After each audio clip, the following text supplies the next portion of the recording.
it.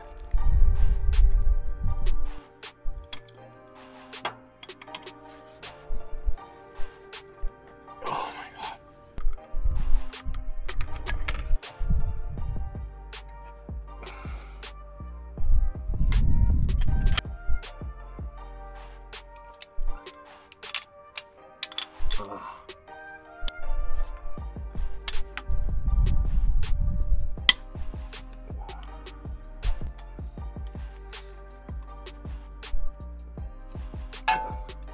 That back one was not as tight as the front one. Kind of weird. Like that. So these four guys here.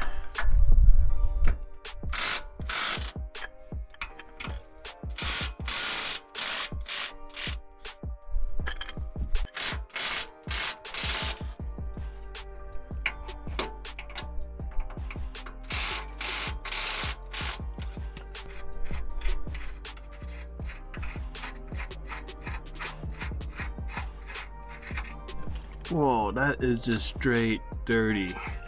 This needs eventually, I need to get some new bolts. Major breakthrough.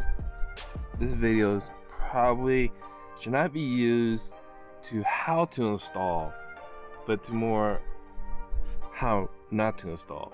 But anyways, I've used the pry bar, pried it between the billet piece and the roll bar, and just pushed down on it, and bam. It finally got in. It was a struggle. Let's be real. Alright, so it's in. Let's put the sway bars bolts back in place.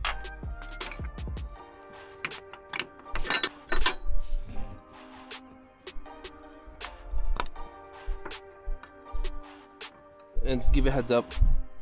The mount needs to go like this. Little bump should go up top, not this way around, which I've been struggling for a little bit. Ah, there we go.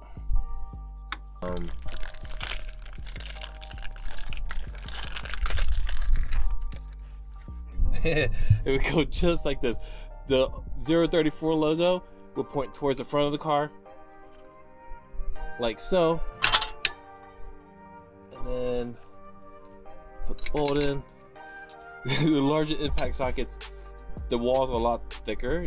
They probably will not fit. In this case, mine won't fit in here.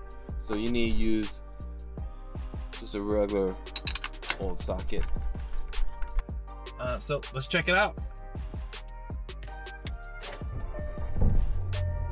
Yeah, you definitely feel on startup that it's like a thud. And then you definitely feel a bit more to the cabin, or you can actually hear it a bit. Let's turn on the AC. It was definitely a lot more direct. Before, when I just pressed on the gas, there would be like a second delay. But yeah, we're about 1800 RPMs and it drives normal or stock. But at the lower RPMs, you could definitely tell it's a bit different. Yeah, there's that vibration like I mentioned before. It resembles when you first learn how to drive a manual, starting from first, when you know trying to let go of that clutch really slow. Well,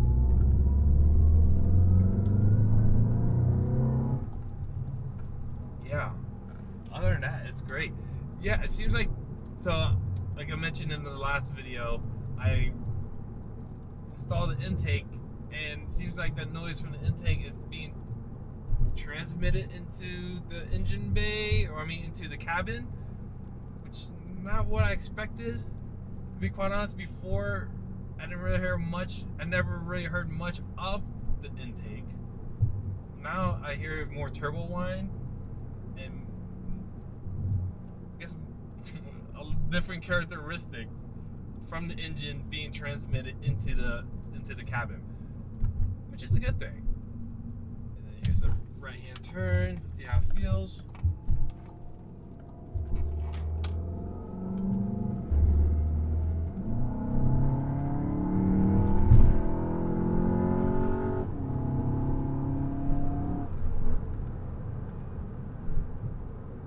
yeah, feels pretty good just accelerating. Definitely night and day in regards to power delivery. Oh, here's the railroad track. Not too bad. I like it. Yeah, braking seems to be a bit better. Since I'm going to assume, since we're tying up the dog bone mount, we don't have to worry about the engine shifting back and forth. To me, it feels a bit better.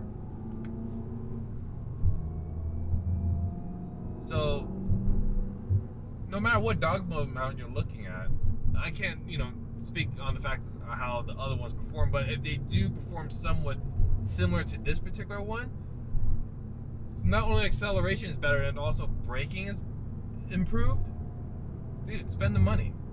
Whatever you get. I think the performance to cost ratio is definitely worth it. So hopefully this video showed you what not to do, and hopefully you learned something from it.